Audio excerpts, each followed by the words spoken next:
Hello, I'm Angela. And I'm Marie, the second half of this mother and daughter team. Welcome to Chakra Checkups. We're here to guide you on your quest for spiritual knowledge and enlightenment. All right, good morning. Good morning. Last of the deep dive, the throat chakra, communication. Tell us about the throat chakra, Mom.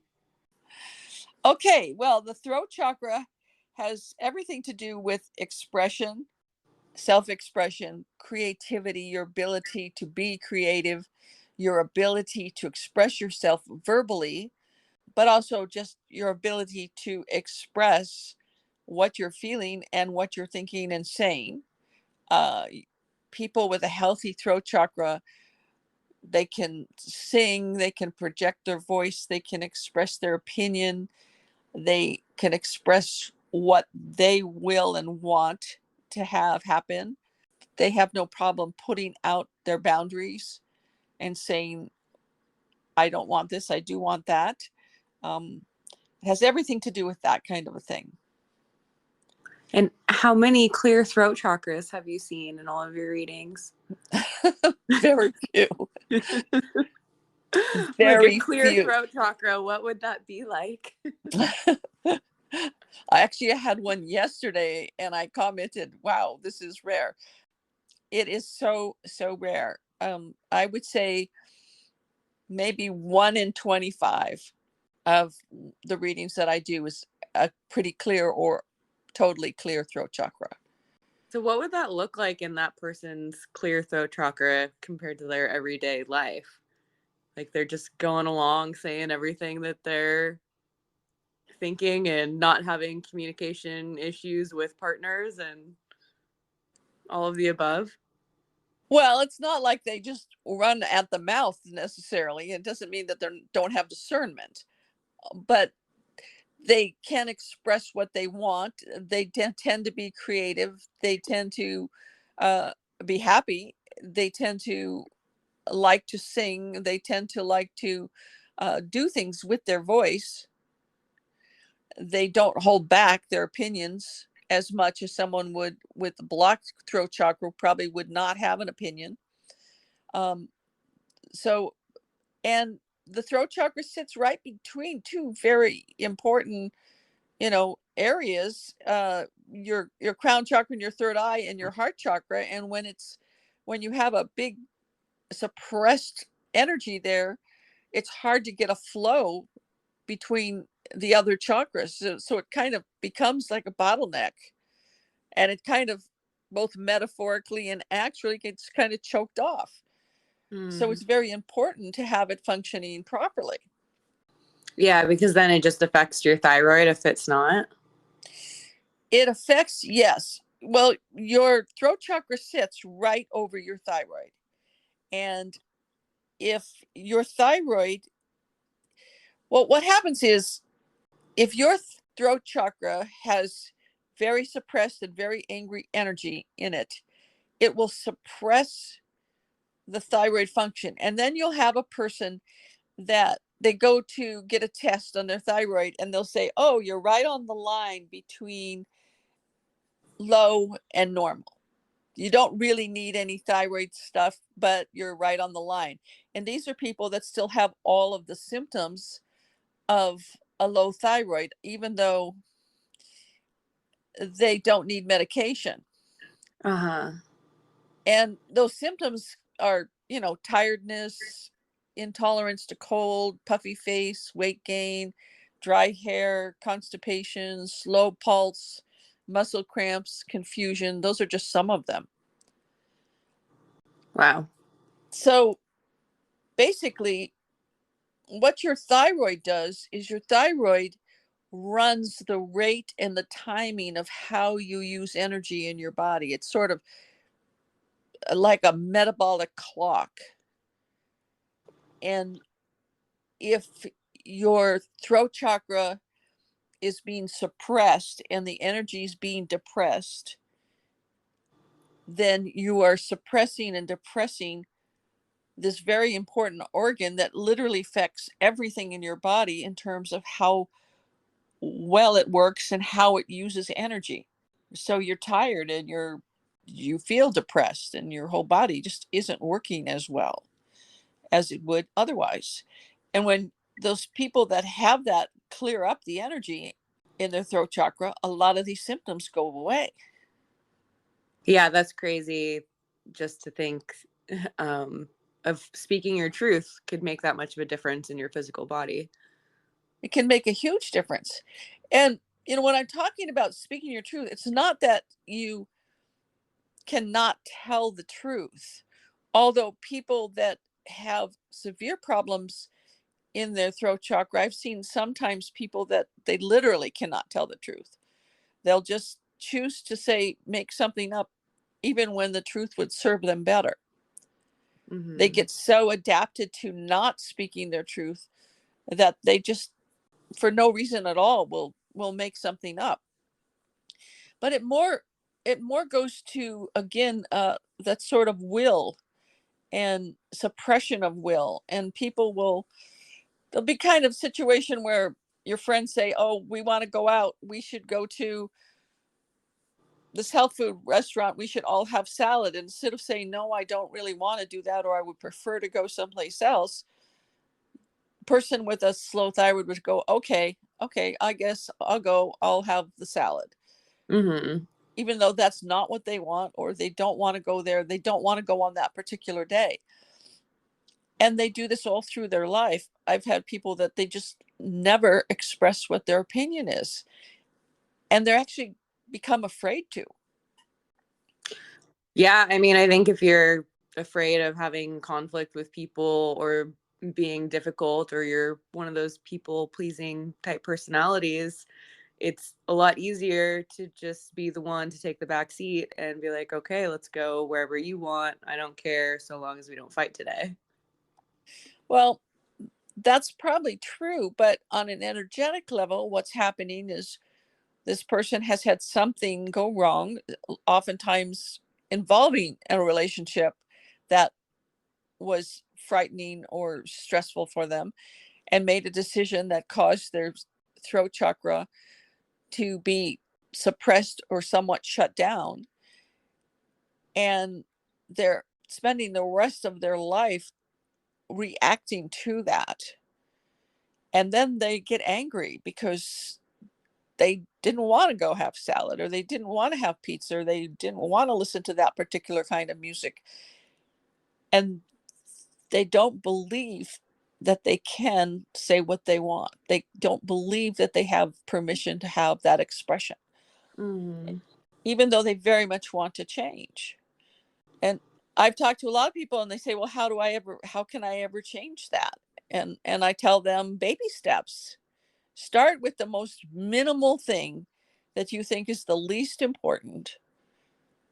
Like if your family says we're going to get Italian dressing because we know that's what you like, and you finally admit, no, I don't like that. Right. I want ranch dressing. And just be brave enough to start on these tiny little things that really no one really in your family is going to care if you said that. But the people that have very suppressed throat chakras, they believe that it's a big issue. And Yeah. it's hard for them to get brave enough to even come out and do that. But when they do, they feel a little bit better, and that's a little bit more expression, and that's a little bit more health for their throat chakra, and it starts to move the other way. They thought that this person was happy, they thought that they had what they want because they haven't expressed anything that was the truth of what they really felt, because they didn't feel that they could. And this relates back to a problem in the throat chakra. Yeah. I And mean, I've so, even kind of experienced that with dating where, like, on a first date, I like to go and try to get to know someone and see if we can have a good time. But I find myself sometimes being very bored in the conversation, but picking up the pieces to further the conversation along just to get the idea to get to know someone. And sometimes I'll leave the date being like, well, I didn't really get much back from that person and that wasn't very fun. But then they always like come back and be like, wow, she was great. I really like, when are we going to do this again? well, Maybe they haven't seen your level of expression very often. So they're What do you mean? inspired by it. Yeah, but I guess I could see how you start off with maybe like those first dates and you're just like, well, okay, like I don't really like to go get pizza, but I don't want to be difficult on these first interactions, and then see how that progresses throughout the relationship if you start off with some of those, false ideas about who you are just to Well, get it along isn't with someone. there. It's not a problem to make a compromise or to try to compromise to get to know somebody. That's not exactly the same as the idea that something could go on for weeks, months, years that Yeah, you really desire, and you just simply feel you're just not allowed to, or you can't express what you want. gotcha. I have talked to people that just there were certain foods that they just really didn't like, and they're never willing to tell anybody in their family that I just don't like pizza, or I just don't like tomatoes or something. They just something as small as that is a major problem for them. Right. Or I don't want to go to the movies on Thursday, or just, it doesn't even have to be big things. Matter of fact, a lot of times I think it's an accumulation of all these small things that they feel that they have never been able to say, that suddenly becomes so large it overwhelms their capacity to even be in that relationship or to be in that part of their life. Yeah, that makes sense. So the solution to that is to begin to let go of these ideas that you can't have free expression and you can't have your own creativity, that you have to depend on other people to create the fabric of your life. And the truth is that you can have that. How do we start creating that in our lives? Well, with small things. Is first thing you've got to do is spend enough time, sit and meditate and or contemplate, and start to tell the truth to yourself. Really, what do you like? What makes your heart sing? What do Mhm. you really want? And if it was just you and you could do anything or say anything or listen to any kind of music or have any type of exercise or go any place you wanted to, what were the things that you put on your list? And for some people, it's very hard to even do that because they haven't allowed themselves the freedom to express themselves. But it can be really useful just to start to get a little journal and just start to journal what would I like? What are the foods I would like to eat? Where the places I'd like to go? The music I'd like to listen to? My favorite colors. You could be living in a house that you absolutely hate the color of because somebody else in the house said, it's got to be blue. Mhm. Um, and then look and see what are the tiniest things on that list I could begin to change. And Yeah. I've done this with people, and when they do, finally they make a change, even a small change, it's like a little bit of strength comes back. Wow, that was okay. I felt great and it went okay. They find out most of the time nobody really cares if they have salad or pizza for lunch. It isn't a big deal except in their own mind. Do you think a lot of that comes from like a trauma or a conflict with someone in their past, though, that maybe at one point it was a big deal to go against what they really wanted? Yes, I think it does. I think oftentimes it is something happened. It can be something. It's not, I don't mean to belittle it, but something that is like a small amount of time and a shocking thing that wasn't necessarily meant to close someone down, like Yeah. a parent or something that just kind of lost control and turns and yells at a child and says, why don't you shut up, or something like that. And then the child closes down, and then the child begins to look at everything negative said that way as reinforcing that one trauma, and builds this sort of behavioral line. In a more serious situation is a typically abusive relationship. In abusive relationships, it doesn't matter if the man or the woman is the abuser. And we're talking like Typically mentally or physical like abuse here. mentally or physically abusive. Abusive people want to isolate the person they're abusing so that they don't have support. So Yeah. they tend to try to close down their choices, their will, make decisions for them, um, and make it more and more difficult for them to have any freedom or any self-expression. And if someone spends very much time at all in any kind of that, anything remotely like that kind of a relationship, then they develop this habit of feeling like, well, I better stay under the radar. It's best just to do whatever they want and not express what I want. Yeah. If I do what they want, I won't have a fight. If I express what I want, we're going to have an argument or worse. So you begin to learn that that's how you have to live. And of course, that causes problems with your thyroid. So then you become sluggish and depressed and all tired and all of those things that happen when you have a major disturbance sitting right over a major chakra. Yeah. The other thing that can really affect people's throat chakra is picking up other energy from other people.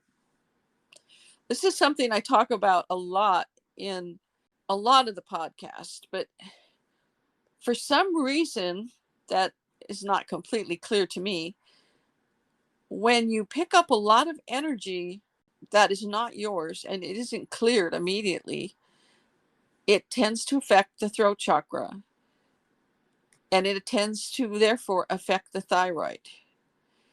And I've talked about this in other podcasts. When I was in Brazil, I walked into a room where these psychics were talking about how people in the United States, psychics in the United States, were often having problems with having their thyroids removed or having thyroid cancer or various different things because they pick up too much stuff. And at the time, it was a shocker to me because I had had a tumor in my thyroid and had to have half of my thyroid taken out. And I had so much energy stuck in it that I went into a thyroid storm, is what they called it, in the hospital. And they had to keep me in the hospital for several days because they couldn't get everything to regulate. That was a big lesson for me about picking up things from people. Yeah. Before that happened, how do you think you were picking up things for people? Were you actively going and doing a bunch of healings and kind of unaware of entering people's energies, or is this just like your energy field was bigger, or what do you think from your personal Well, it it started was a that? little it was a little bit of several things. One thing is I tended to be a little bit cavalier when there was somebody really had problems. I would Uh-huh. go ahead and, jump in and extend into their energy, not without their knowing, with their permission. But a lot of times I knew that I probably shouldn't do that, but I would do it because I wanted to help them. And I figured, well, I can just deal with the energy. Obviously I couldn't, not to the extent that I should have been able to if I was going to do that. Actually, I don't think anybody should do that. Now I believe that that's not even ideal for their healing. But at the time I thought, well, I'm going to just go ahead and, you know, work with this person, grab their entity, pull it out of their body, whatever I was doing. And it didn't work. It Uh-huh. it really, really trashed my thyroid. So part of it was that. Part of it was the fact that I just had a lot of energy out there and a lot of people. I was dealing with a lot of people and I wasn't aware of how much I was picking up. So it was a combination of a few things. Sometimes I get a couple, it's interesting. I'll get a couple and they're arguing and I'll see like the woman's like at work and she's picking up all this anxiety and she's picking up all this tension. and the guy's at work and he's picking up all this anger, and they come home and her anxiety and tension that she picked up, which is not hers, is arguing with the tension and anger that he picked up that is not his. So they're having an argument about nothing that relates to each other. Yeah, it has nothing to do with them. They're in love and they're happy. It's it's the junk they picked up from one person is arguing with the junk they picked up from another person. And of course, it always then in the throat chakra, they wind up yelling and screaming at each other, and all this anger and confusion and frustration, and then of course you shut down your throat chakra even more. Well, that didn't work to try to talk to you, and blah blah blah. And really, it has nothing to do with either of them. Yeah. If they had either not picked up or not extended into other people's energy, or if when they realized they had, they kind of cleaned up their energy, came home, took off all their clothes, took a shower, smudged before they interacted with each other, then it would just be them. Yeah. And Which is a everything lot would, of steps to do every day when you come home from work. Like, I think it's good practice, but realistically, if you were to narrow that down to one thing to make the household situation better between partners, what would that be? Would that be showering or smudging or well, look at it this way. What if you were a sanitation worker and you came home covered in shit? You would go ahead and take the time to take a shower and change your clothes. I know people in COVID that were trying to do that, and they're like, this is a whole extra exhausting step. So I just realistically, I don't see everyone listening to this and being like, I'm going to come home, shower, change my clothes, smudge my house before sitting on the couch and like, you know, digesting the day that I just had. Well, I mean, the other option is you can begin to be aware that every time a thought crosses your mind, it's probably not yours, Yeah. and you can say to yourself, is that, wow, I feel angry. Is that me? Or is that someone else's anger? Usually when you ask that question, you'll get a very accurate answer. And if it suddenly goes, no, that's not me, you go, wow, okay. Do I want to process that anger in my body? The answer to that's pretty obvious, no.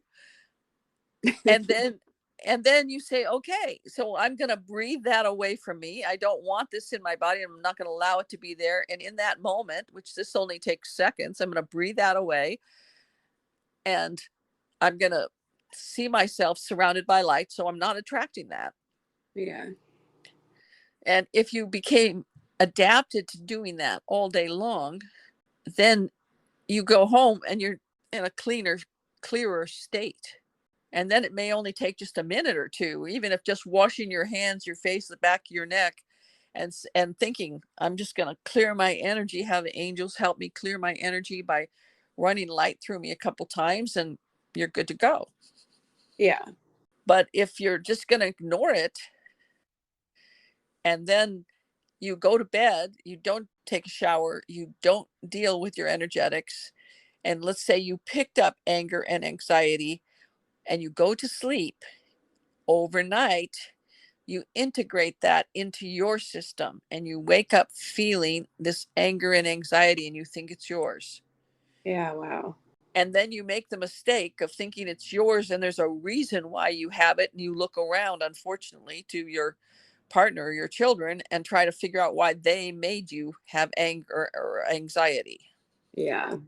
So then you've added a lie, and the throat chakra is all about truth, to this other lie that this anger and this anxiety is yours. It really sounds like a compounding problem for sure. It can be. It can be. And pretty soon you get to situations and families where nobody's talking. Yeah. They're all closed down. Which is why we're here. We want to avoid the non-communicating families that are angry at each other. So My mom remarried when I was a teenager, and their ages fit right between ours.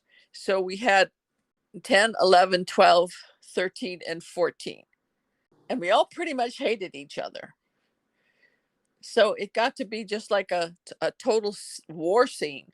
And nobody was talking to anybody. And then I remember my stepdad said, okay, we'll just have this family meeting night, which turned into like accusation, sitting around and like, we're going to all now blame and shame everybody else into whatever. It's turned into a total war. And so for months, like nobody was talking.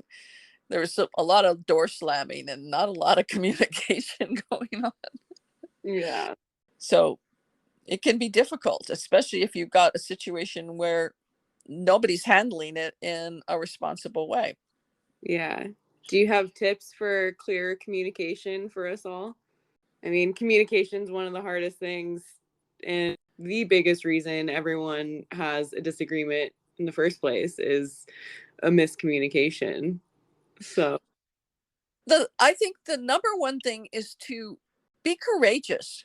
Have a little courage that it's okay to say your truth.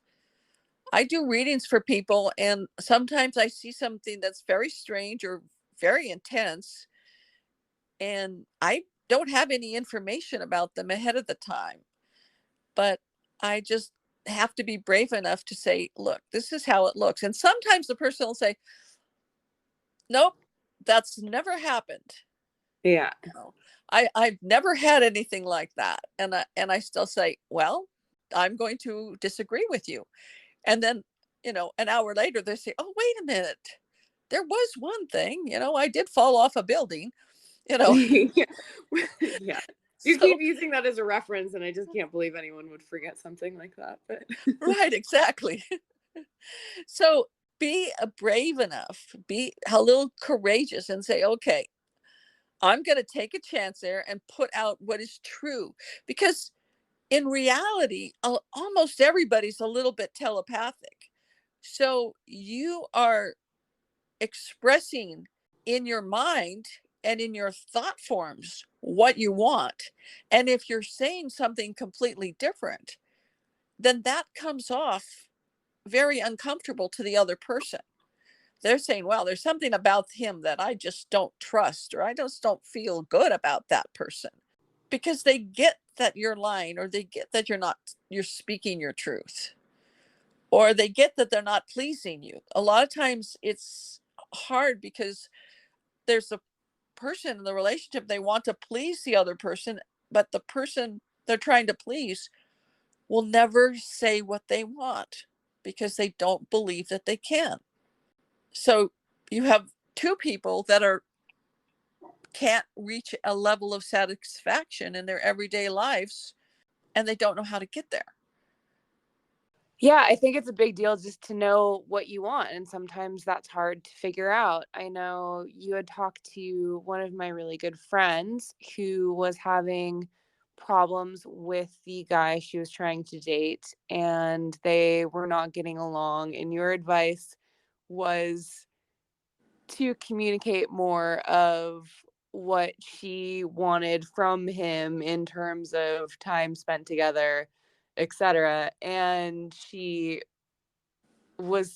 feel like you kind of blew her mind because she was like, wow, that's such a good idea, I never thought of that. Well, I mean, you're better to find out. Even if it's been 10 years or 5 years, how many more years do you want to go on doing something or not doing something that you really want to do? Yeah. And it's possible that it would be totally fine.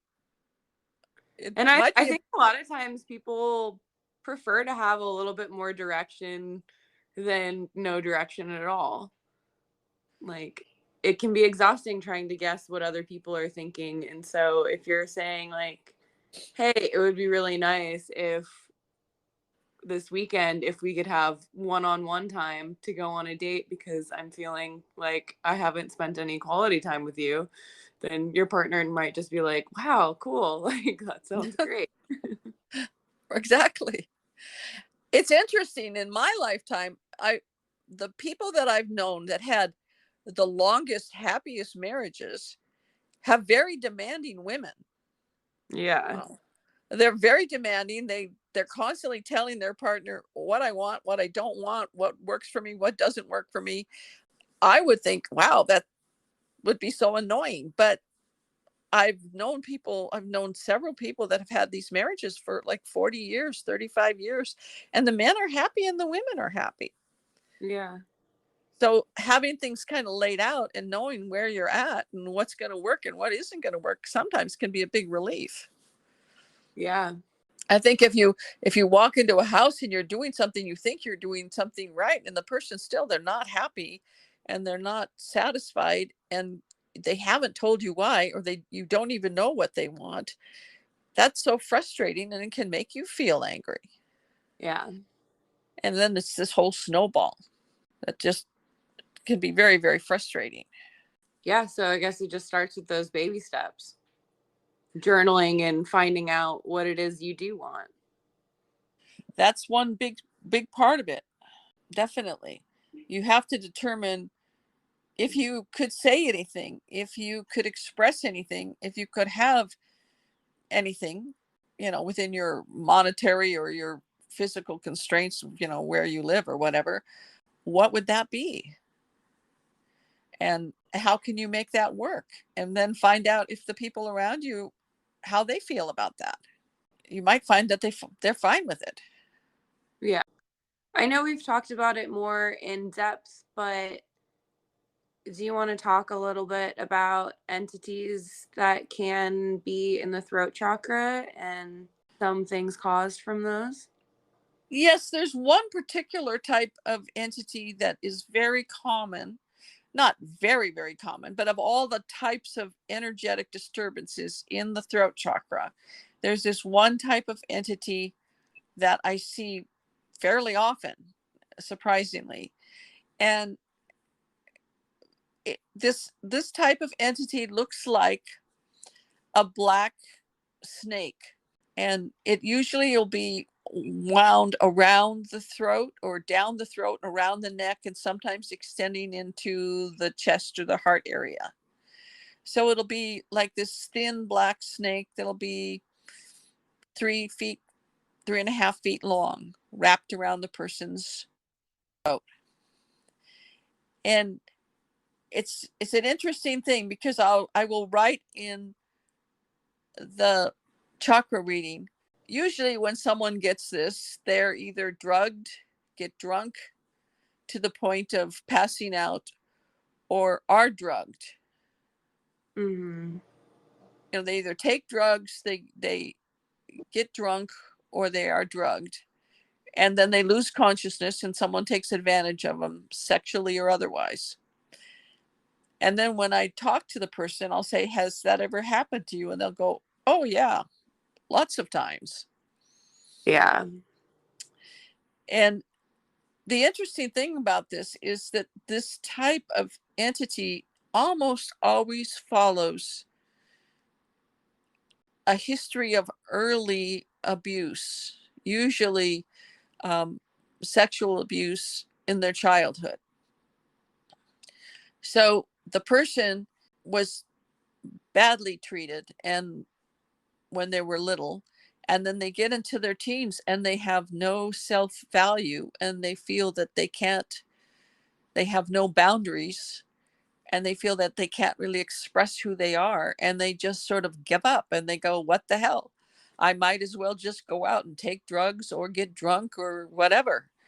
And they lose control and someone takes advantage of them, and they wind up either date raped, or someone else takes sexual advantage of them and or financial advantage of them, or something of that nature.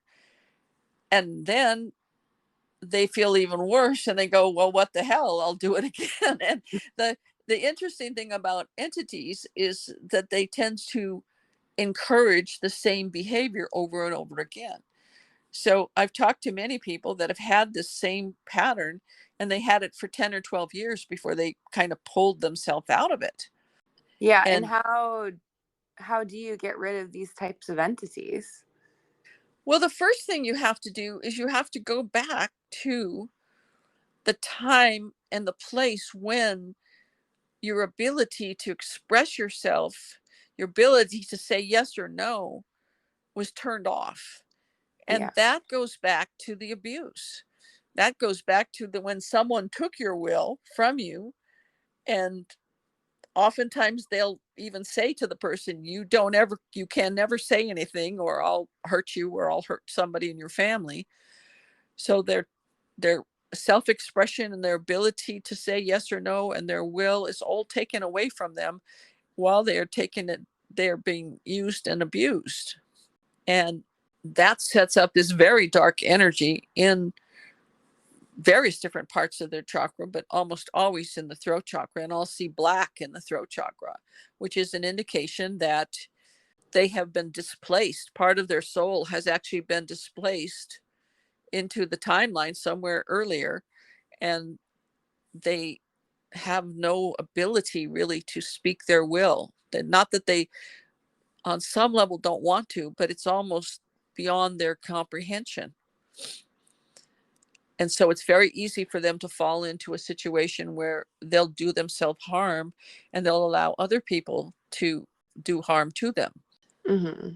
So first thing you have to do is go back and do a soul retrieval and bring back that young person to the present, so that they're not continuing to believe that they have no choice.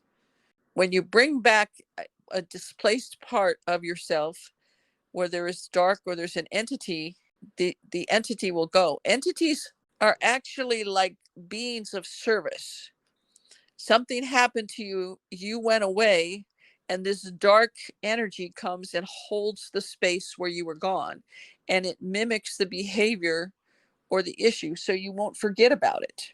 Yeah, so it's kind of just there until you take notice and take time to acknowledge and bring that part of you back. Right. So you're going out and you're getting drunk and you're waking up in bed with someone you don't even know, and you just go, whoa, eventually you're going to say, whoa, there must be something wrong here. Mm-hmm. I've got to examine this. I've got to do something about this. And that's, in a way, that's what the entity is making you aware of. Not in the most pleasant way, but that's basically what they do. And when you were forced into a situation, but you were the one that decided to separate, and when you decide to come back, then the entity must go. Mm-hmm. The entity is holding the space where, in a moment of extreme stress and panic, you decided to exit. Part of your soul separated from yourself, and the entity holds the space, and the entity encourages the negative behavior that will continue to mimic the problem. So you have a situation where a person is abused, and then you almost put yourself in a situation of abuse where somebody's getting you drunk or encouraging you to drink or drugging you and taking advantage of you. But it allowed this, or you put yourself in this situation. Right, because you're like, well, it's already happened and that it's not a big deal, so might as well do it again kind of attitude. Right. And I'm not worth anything anyway. Yeah.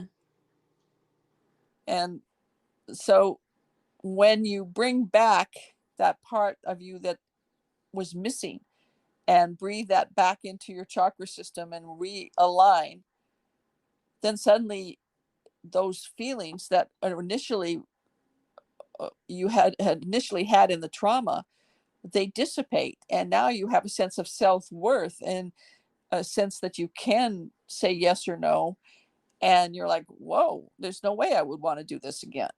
Yeah. I'm worth so much more than that. Yeah.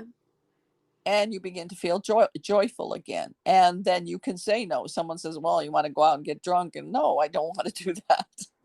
No, absolutely not. You know what you want, what you don't want, and you're making a decision from a place of strength and clear self-expression and truth, not of reaction or some place of being hurt and Mhm. damaged, not being able to say. Yeah, so I guess it just starts with, if you think something like that is going on with you, then going back, listening to the soul retrieval and doing one like that, and then you can start exercising the other baby steps of communicating with the people around you for some of the other things. Well, something that you can do that can be very useful and can be very revealing to someone that never tried this. If if someone calls and says we should go to lunch and we should go on Thursday and we should go to this Indian restaurant, and you don't want to do any of that and you feel like you can't say no, and you feel this anxiety that you can't say no, instead of just going along with it, sit down, take a few minutes when this conversation's over, sit down and go, where did this energy start? When's the first time that I Mm-hmm. felt like I had no choices like this? And sit down in a deep meditation and just kind of try to follow that energy to, I want to remember an earlier time when I felt that way, like I couldn't make a decision or I couldn't say no. And kind of go through, weave back through your memory to self discovery, because some strong feeling that you have no will, you have no choice, you have no voice will always go back to some starting point. Mm-hmm. And then when you get to that, and you may get to an earlier point that you suddenly remember something that you never even thought of, or you maybe knew what happened, you didn't think it was important, but then you do a soul retrieval over that issue and maybe bring a piece back, and you're going to be stronger and you'll have more self-expression.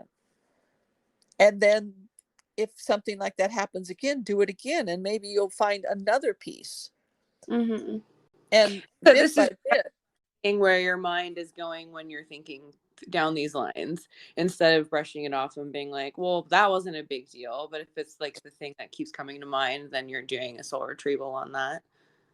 Yes, if something keeps coming up into your mind, or if you're asking yourself, when was the first time I really felt I couldn't express what I wanted or I had no choice, and suddenly you remember something vividly, believe me, there's something there.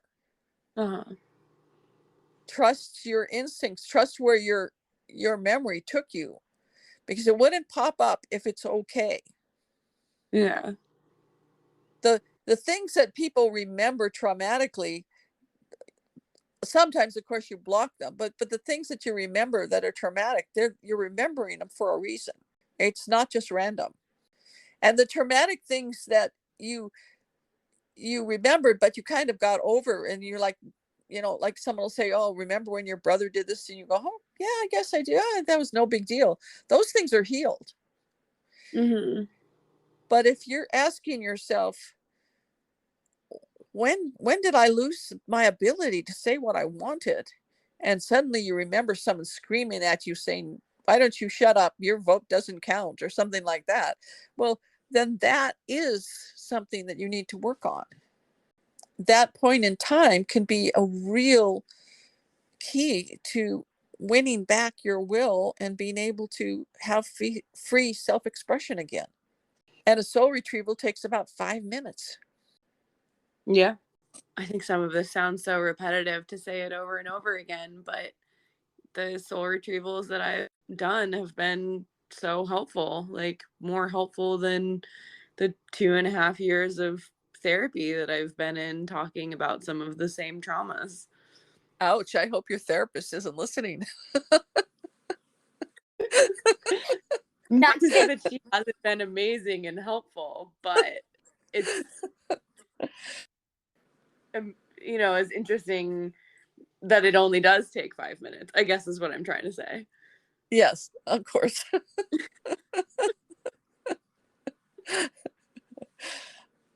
Yes, well, it is finding that key, and a lot of therapists, that they're working towards the same thing. Let's find that key to turn this whole thing off, or turn this thing around, so you have free self-expression once again.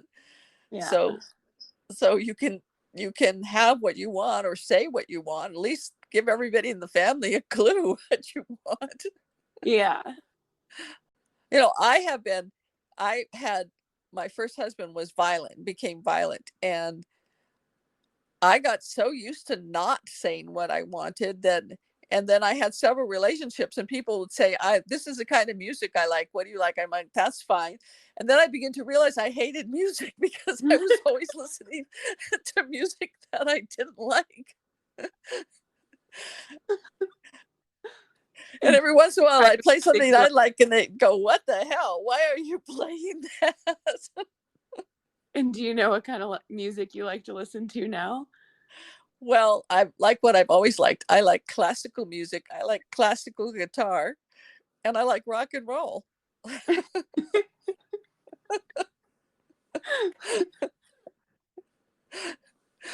Which a lot of people aren't playing any of those, but there you go.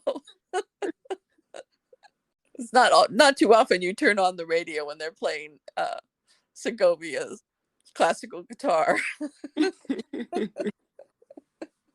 Maybe you're just listening in the right radio stations. Yeah, that could be. Well, I'm in Bend, in Oregon. I don't think it's about the radio station.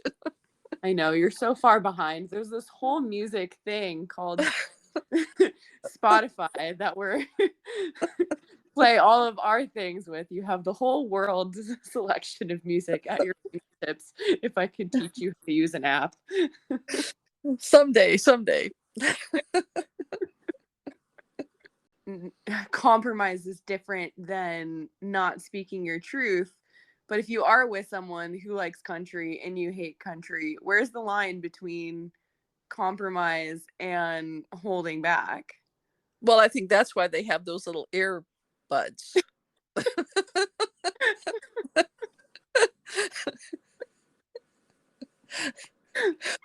Who knows what people are really listening to? I suspect it's what I like.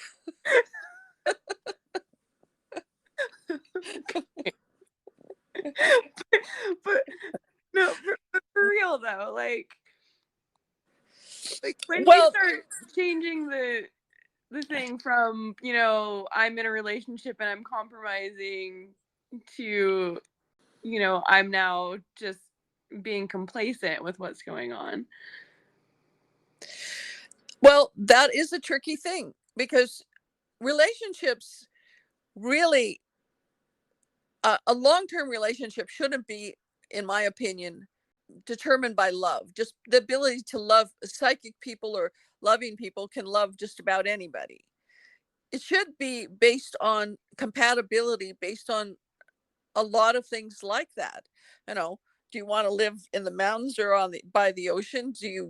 Are you vegan or do you want to eat meat and potatoes every day? Yeah, do you want rock and roll playing 24/7 or, classical guitar? I mean, those are things that are going to be impacting your life a great deal. And I think it's important to get to know someone, and of course you can't get to know them if you're not speaking your truth, and find out if there is enough things that you are compatible on that you could spend 24 hours or 10 years in the same space with them without going crazy. Mm-hmm. And then see if you could actually love them too.